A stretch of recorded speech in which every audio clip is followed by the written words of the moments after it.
Hi friends, welcome to Homemaking Mantra. This is Shanti. Welcome to Daily Vlogs. ఇవాళ వీడియోని నేను bedsheets తోటి start చేస్తాను. వై బెడ్షీట్స్ అంటే ఇంతకు ముందు ఆల్రెడీ నేను చూపించాను, కానీ మన వ్యూవర్ ఒకరు రీసెంట్ గా చాలా కామెంట్స్ పెడుతున్నారు అనమాట. ఐ మీన్ లైక్ రెగ్యులర్ గా పెడుతున్నారు. వీటి గురించి కొంచెం లైక్ నాకు ఏదైనా ఇన్ఫర్మేషన్ ఇవ్వండి, నాకు అసలు ఐడియా లేదు అని అన్నారు. సో నాకు తెలిసినంత వరకు నేను షేర్ చేస్తాను. First will go with bedsheets of quality అండి. ఏదైనా సరే ఒక దోహర్ కానీ లేకపోతే మన ఈ బెడ్షీట్స్ కానీ ఏవి తీసుకుంటున్నా సరే, కంఫర్టర్ కానీ, దానికి థ్రెడ్ కౌంట్ అనేది ఉంటుంది. స్టార్టింగ్ ఫ్రమ్ 120, 300, 400, 500, 800 వరకు థ్రెడ్ కౌంట్ అనేది ఉంటుంది. 800 అనేది నేను ఎప్పుడన్నా ఒకసారి అలా చూస్తూ ఉంటాను, కానీ I'm not sure about that. కానీ రెగ్యులర్గా మనకు దొరికేది ఏంటి అని అంటే 120 నుంచి 300, 400 వరకు దొరుకుతూ ఉంటాయి. లైక్ బాంబే డైయింగ్ క్వాలిటీ అయితే మనకి అబౌవ్ 300 ఉంటుంది. మనకి రెగ్యులర్గా ఈ ఇంటర్నెట్లో కొంచెం మంచి బెటర్ డీల్కి వస్తున్నాయి అని అంటే దానికి తక్కువ థ్రెడ్ కౌంట్ ఉంటుంది. తక్కువ థ్రెడ్ కౌంట్ అంటే ఇప్పుడు మనం వీవ్ చేసేటప్పుడు పల్చగా మందంగా దాని క్వాలిటీ ఉంటుంది చూసారా, ఫ్యాబ్రిక్ థిక్నెస్ అది. సో దాన్ని మనకి చెప్తుంది అనమాట థ్రెడ్ కౌంట్ అనేది. సో ఇవి వచ్చేసరికి ఏంటంటే ఇప్పుడు నేను వేసిన బెడ్షీట్ అరౌండ్ 300 థ్రెడ్ కౌంట్ అనమాట. మనకి ఏంటంటే కొంచెం ట్రాన్స్పరెంట్గా ఉంటుంది. అదే సైన్ కొద్దిగా ఎక్కువ థిక్గా ఉండేది అయితే థ్రెడ్ కౌంట్ అది ఎక్కువగా ఉంటుంది అనమాట. సో ఈ థ్రెడ్ కౌంట్ని బట్టే మనకి ప్రైస్ అనేది డెఫినెట్గా వేరీ అవుతాయి. ఎక్కువ థ్రెడ్ కౌంట్ ఉన్నప్పుడు మనకి ఏదన్నా బెటర్ ప్రైస్లో వస్తే డెఫినెట్గా అది డిజైన్ బాగపోయినా, if you want that quality, definitely you can go for that. So అదొకటి నాకు తెలిసింది, నేను షేర్ చేశాను. ఇప్పుడు ఈ దోహర్ గురించి చెప్తాను నేను. ఈ దోహర్స్ అనేది ఏంటంటే ఒక 3 లేయర్స్ ఆఫ్ బ్లాంకెట్, అసలు చెప్పాలంటే 3 లేయర్స్ ఆఫ్ క్లాత్ని కలిపి ఇలా స్టిచ్ చేసేస్తారనమాట. ఒక బార్డర్ తోటి ఇట్లా ఒక లేయర్ లాగా కనిపించడానికని ఒక 2 డిఫరెంట్ డిజైన్స్ యూజ్ చేశారు. సో ఇది వచ్చేసరికి ఏంటంటే థిక్ ఏసీ బ్లాంకెట్. ఇవి చెప్పాలి అని అంటే కోల్డర్ రీజియన్స్లోనేమో సమ్మర్లో కూడా యూజ్ చేసుకోవచ్చు. ఇప్పుడు మాలాగా ట్రాపికల్ ప్లేసెస్లో ఉండేవాళ్ళు త్రూ అవుట్ ద ఇయర్ ఇది వాడుకోవచ్చు. ఏసీ బ్లాంకెట్ అంటారు దీన్ని. సమ్మర్లో యూజ్ చేసుకోవచ్చు. ఇక్కడ వింటర్స్ కూడా మరీ చలిగా ఉండదండి. సో మనకేంటంటే ఇది సరిపోతుంది అనమాట. ఇది కొంచెం థిక్గా ఉంటుంది, మరీ పల్చగా అయితే ఉండదు. అండ్ ఇది ఫుల్లీ కాటన్ మెటీరియల్ అనమాట. ఇందులో మిక్స్ ఉండదు. మిక్స్ ఉంటే కనుక మనకి ఈజీగా తెలిసిపోతుంది, ఇలా పోగుల్లాగా వచ్చేస్తాయి. ఇది నేను బ్లింకిట్లో ఆర్డర్ చేసుకున్నా. ఈ మధ్య నేను ఏం చేస్తున్నానంటే ప్రతిదీ కూడా లైక్ నాకు ఏదైనా నచ్చింది, వెంటనే మంచి డీల్ ఉంది అని అన్నప్పుడు బ్లింకిట్ కానీ జెప్టోలో కానీ ఆర్డర్ చేసుకుంటున్నాను. ఈ కలర్ని ఎలా ఎక్స్ప్లెయిన్ చేయాలో తెలియట్లేదు, కానీ ఒకలాంటి పేస్టల్ పింక్ అనమాట. పింక్ అని చెప్పచ్చా, మెరూన్, ఐ డోంట్ నో, అసలు ఏం కలరో కూడా అర్థం కావట్లా. మావ్ లిప్స్టిక్స్లో అయితే మావ్ షేడ్లో వస్తుందన్నమాట పేరు. సో అట్లాంటి కలర్ చాలా బాగుంటుంది, అంటే కొంచెం క్లాసీ లుక్ వస్తుంది అనమాట, ఇంగ్లీష్ కలర్ లాంటిది. సో దీనికి మ్యాచింగ్గా నేను ఏం చేశానంటే ఈ 2 కుషన్ కవర్స్ అమెజాన్లో ఆర్డర్ చేశాను.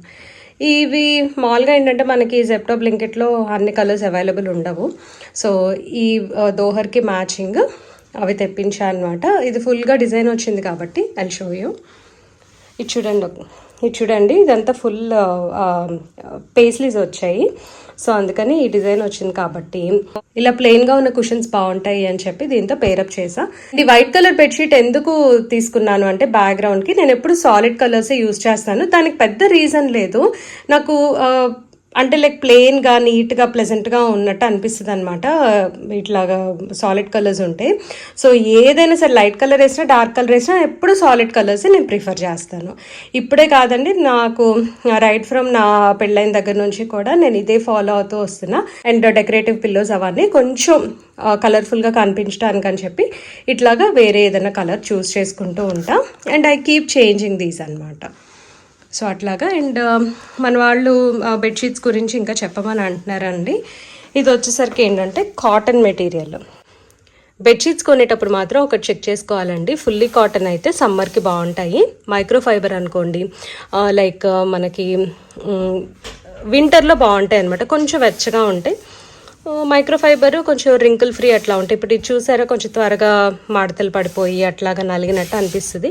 కానీ మైక్రోఫైబర్ ఏంటంటే మనం వేసిన తర్వాత అసలు ఈ నలగటము అనేది మనకి ఎక్కువ కనిపించదు అనమాట, నీట్గా ఉంటుంది. అదొక అడ్వాంటేజ్ అనమాట ఈ మైక్రోఫైబర్ తోటి. ఇది వచ్చేసరికి నేను వేసింది కాటన్.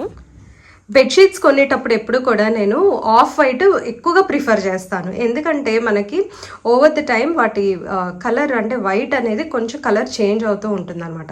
సో ప్యూర్ వైట్ ఉంటుంది చూసారా, లైక్ చాలా ఇలా గోడకి సున్నం కొట్టినట్టు కలర్ అని అంటారే, ఆ వైట్ కొన్నాము అని అంటే చిన్న స్టెయిన్ కూడా కనిపిస్తుంది. దీని మీద కూడా కనిపిస్తున్నాయండి ఈ మధ్య. ఇది ఎందుకంటే ఇది చాలా పాత బెడ్షీట్, బట్ నేను వచ్చేసరికి ఏరియల్ యూజ్ చేస్తాను, అందుకని ఆ స్టెయిన్స్ కూడా చాలా త్వరగా పోతాయి. అండ్ మన మెషిన్ కొత్తదైతే చాలా నీట్గా వాష్ చేస్తుంది. కొంచెం పాత మెషిన్ అనుకోండి, ఆ స్టెయిన్స్ ఇంకా అక్కడక్కడ అలా కనిపిస్తూనే ఉంటాయి, బట్ అంత మురికిగా అయితే అనిపించవు. టోటలీ మనం అది ఎలా మెయింటైన్ చేస్తాం, రెగ్యులర్గా మరకలు పడుతున్నాయా లేదా అనేది ఖచ్చితంగా చూసుకోవాలి. అండ్ కంఫర్టర్ అంటే ఏంటి అని అడిగారండి. ఇప్పుడు ఇది వచ్చేసరికి మైక్రోఫైబర్ కంఫర్టర్స్ అనమాట. ఈ ఫిల్లింగ్ అనేది వెరీ వెరీ ఇంపార్టెంట్. మనకి ఈ ఫిల్లింగ్ని బట్టే మనకు వెచ్చదనం అనేది వస్తూ ఉంటుంది. ఈ మెటీరియల్ ఉంది చూసారా, దీన్ని మైక్రోఫైబర్ అని అంటారు.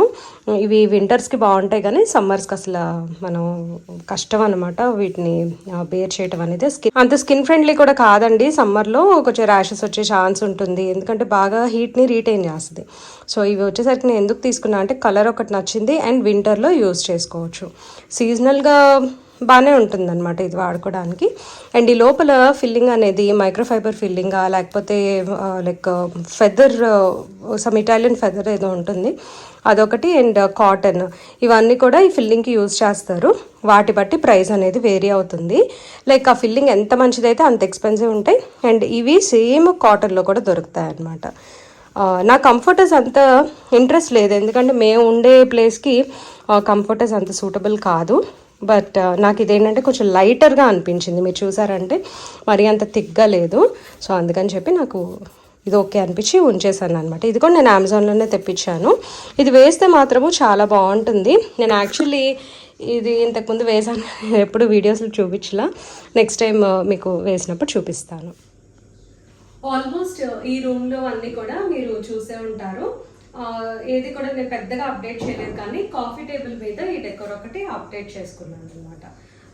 అండ్ నేను లాస్ట్ వీక్ ఒక బ్లాగ్లో షేర్ చేశాను కదా మీకు, ఇవి ఈ క్యాండిల్ హోల్డర్స్ ఒకటి కొత్తగా తీసుకున్నాను.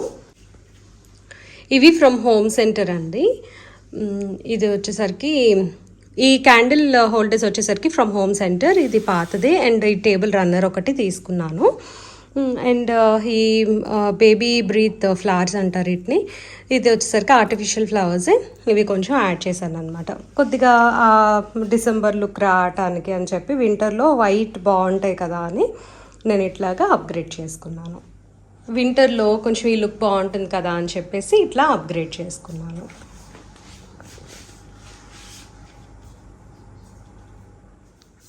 Will move on to dining table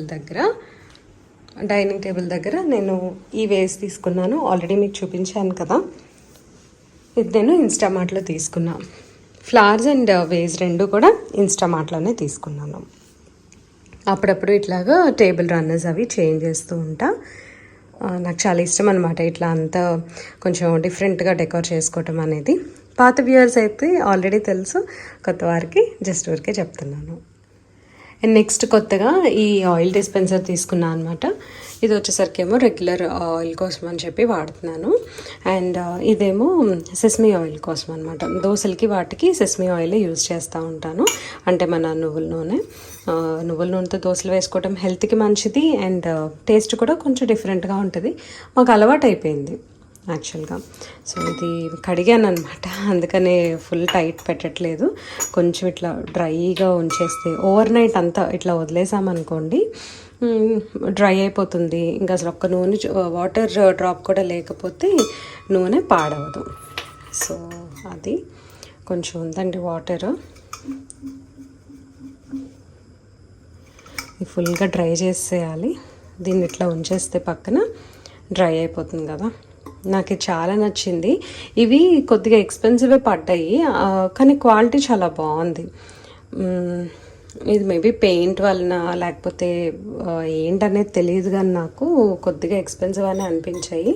ఈ రెండు కూడా అంతేనండి. బట్ నాకు చాలా లుక్ వైజ్గా చాలా బాగుంది అండ్ కన్వీనియంట్గా కూడా ఉంది. ఇంతకుముందు గ్లాస్ బాటిల్స్ వాడేదాన్ని కదా, అందులో ఒక 2 పగిలిపోయాయి. డీప్ ఫ్రైయింగ్కి ఏమో మామూలుగా రిఫైన్డ్ ఆయిల్ యూజ్ చేస్తే, ఇవి వచ్చేసరికి ఏమో చెక్కు ఎన్న అంటారు, అంటే తమిళ్లో చెక్కెన్న అంటారు, ఇది తెలుగులో వచ్చేసరికి ఏమో గానుగ నూనె అంటారు కదా. సో అది సేమ్ నువ్వుల నూనె కూడా గానుగ నూనె వాడతాను. ఇది శనగ నూనె, ఇది గానుగ నూనె. అండ్ ఇది వచ్చేసరికి నా ఫేవరెట్ కెటిల్. కొంచెం ఓవర్ సైజ్డ్ అనిపించింది, కానీ ఈ వింటేజ్ స్టైల్ కలర్ చూసి నాకు చాలా చాలా నచ్చింది అనమాట. సో ఇంకా ఉంచేసుకుందాము అని అనుకున్నా. చూడగానే కొంచెం పెద్దగానే అనిపించింది, వియర్డ్గా ఉంటుందేమో అని అనుకుంటే, సరే ఈ కార్నర్లో ఇలా పుష్ చేస్తా అనమాట. బాగుంది. ఇప్పుడు మొత్తం అంతా కూడా కొంచెం ఆఫ్ వైట్ థీమ్ తోటి పెట్టుకుంటున్నాను అనమాట. అన్నీ లైక్ కొన్ని పేస్టల్ కలర్స్, సో అట్లాగా ఈ వైట్స్ ఇవన్నీ మ్యాచ్ అవుతాయి కదా. సో అది అండ్ ఇది వచ్చేసరికి ఏమో మన స్పాచులాస్, గరిటెలు అండ్ చపాతీ చేసుకునేది, పప్పు గుత్తి, ఇలాంటివన్నీ పెట్టుకోవచ్చు. ఇది నాకు యాక్చువల్లీ ఇంతకుముందు నేను వేరే సిరామిక్ కంటైనర్లో పెట్టేదాన్ని. అది వచ్చేసరికి సరిపోవట్లేదు అనమాట, స్పేస్ ఇట్లా పడిపోతుంది. అందుకని కొంచెం ఇట్లా ప్రాపర్గా డెడికేటెడ్ టిన్ ఏదన్నా ఇట్లాంటిది ఉంటే బాగుంటుంది అని చెప్పి ఇది యూజ్ చేస్తున్నా ప్రస్తుతము. ఇది కూడా నేను రీసెంట్గానే పర్చేస్ చేశాను అండి. ఒకేసారి అయితే తీసుకోలేదు, లైక్ మధ్యలో అలా తీసుకొని యాడ్ చేసుకుంటూ వచ్చాను. ఇది కొని మాత్రం చాలా రోజులు అయింది. సో ఇది వాడేటప్పుడు మీరు వ్లాగ్స్లో చూస్తారు కదా. సో ఇదండి వాళ్ళ వీడియో. మీ అందరికీ నచ్చింది అనుకుంటున్నాను. నచ్చితే తప్పకుండా లైక్ చేయండి, కమెంట్ చేయండి, ఛానల్కి సబ్స్క్రైబ్ చేసుకోండి. Thank you for watching. Thank you for your time.